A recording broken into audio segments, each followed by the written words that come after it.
আজকে একটু সন্ধ্যাবেলাতে বেরিয়েছিলাম বারুইপুর রাসমার্টেতে আসার জন্য। তার কারণ হচ্ছে একটাই, শুধু হচ্ছে ফুল গাছ কেনার জন্য। এই যে দেখো কত ফুল গাছ রয়েছে।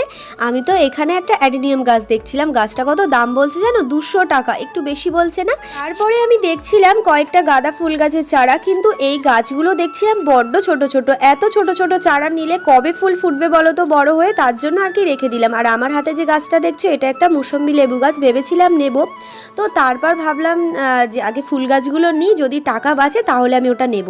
এখানে অনেক রকমের পাতাবাহারি গাছ দেখছিলাম, আর এখানে গাঁদা গাছগুলো দেখছিলাম বেশ বড় বড় ছিল, কয়েকদিনের মধ্যেই আর কি ফুল দেবে এরকম বড় বড় গাছ ছিল।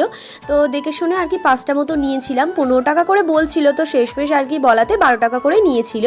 আর তোমরাই বারুইপুরের আশেপাশে যারা থাকো তারা তো অবশ্যই জানো এখন বারুইপুরের রাসমেলাও চলছে, আর তার পাশে সাথে সাথে হচ্ছে সার্কাস। তো একটু মেলা থেকেও ঘুরেছিলাম। তো আজ তাহলে আসি।